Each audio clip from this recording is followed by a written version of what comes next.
बच्चों, इस समय हम लोगों को यह डिस्कस करना चाहिए कि पेपर का कट ऑफ कितना होगा, कितने ऐसी सीटें हैं जहां एमबीबीएस बच्चों को मिल जाएगा।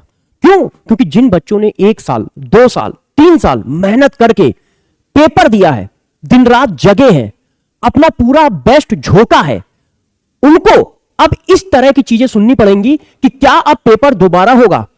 तो सोचो, छोटे से बच्चे के दिमाग पे किस तरह का प्रेशर डेवलप होगा।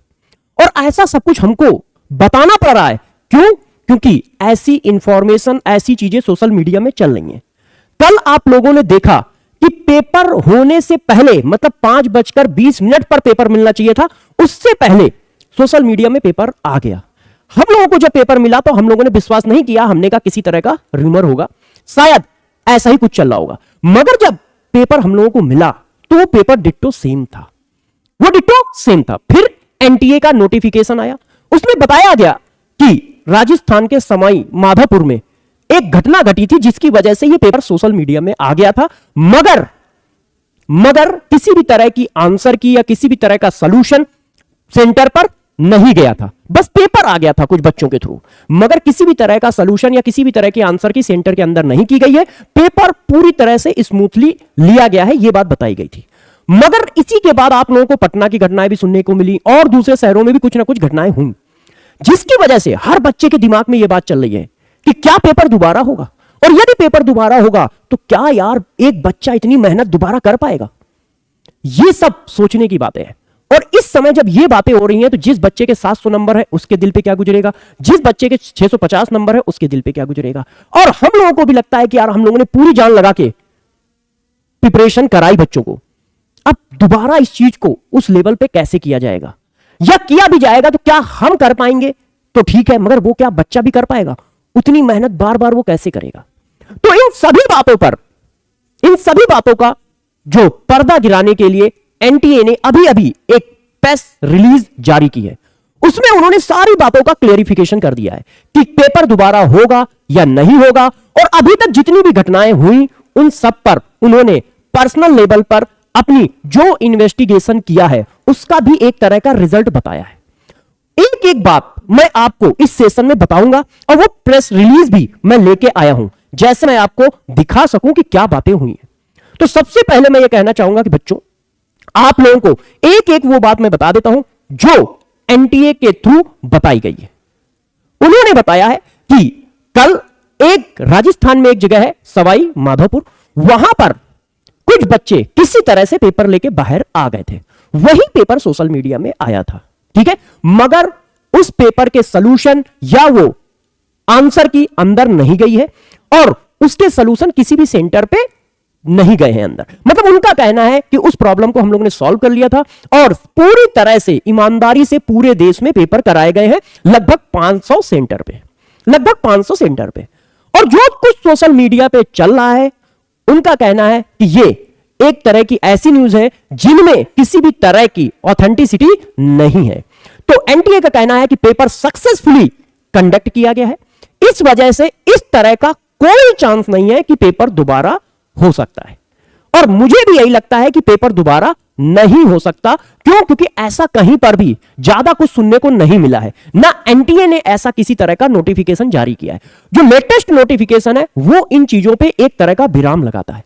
मगर फिर भी मैं ये कहना चाहूंगा कि ये सारी चीजें, जब कोई पेपर साल में एक बार होता है और उसमें 23 लाख बच्चे अपेयर हो रहे हैं, देश की ग्रोथ में डॉक्टर बहुत बड़ी जिम्मेदारी निभाता है, तो उस पेपर में इस तरह की अफवाहें आ ही क्यों, ऐसा छोटी मोटी घटना ही क्यों घटे जिसकी वजह से इस तरह की अफवाहें बने, बच्चे भी थोड़े से परेशान हो, गार्जियन भी बेचारे थोड़े से परेशान हो और हम लोग भी थोड़ा सा टेंशन में आए कि जो आज का दिन हमें कटाव पे बात करनी चाहिए थी, दूसरी चीजों पे बात करनी चाहिए थी, तो हमें इस चीज पे डिस्कस करना पड़ रहा है। मगर बच्चे परेशान ना हो, इस वजह से ये सारी बातें क्लियर करने में आया हूं।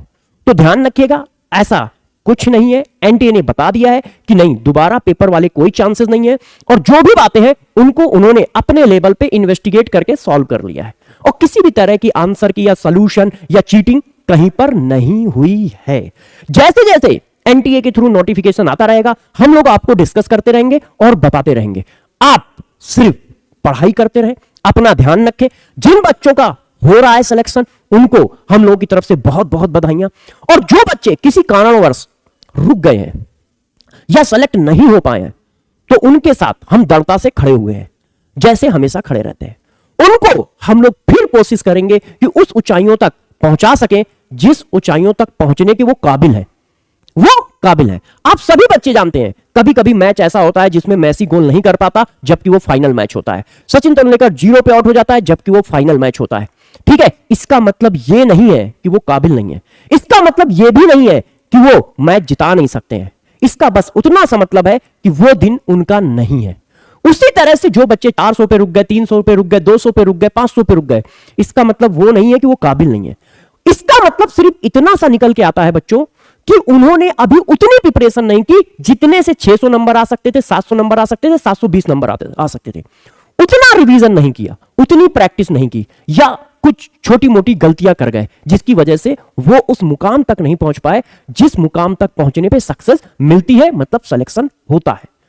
तो उन सब बच्चों के साथ हम लोग खड़े हुए हैं, लगातार खड़े रहेंगे और उनके लिए हम लोग बहुत ही ज्यादा मेहनत करेंगे। क्यों? यदि वो सेलेक्ट नहीं हुए हैं तो उसमें मैं फेलियर अपना भी मानता हूं, क्योंकि वो भी मेरे ही बच्चे थे, जो सेलेक्ट हुए वो भी मेरे ही थे। यदि मैं उनकी सिलेक्शन की खुशी मना रहा हूं और उसकी वजह से मैं अपना सीना चौड़ा कर रहा हूं, तो मुझे जो बच्चे सेलेक्ट नहीं हुए हैं उनका दुख भी मनाना चाहिए, उनकी कमियों को भी ढूंढना चाहिए और उनके लिए एक अच्छा प्लान बना के देना चाहिए जैसे आगे सेलेक्ट हो सके।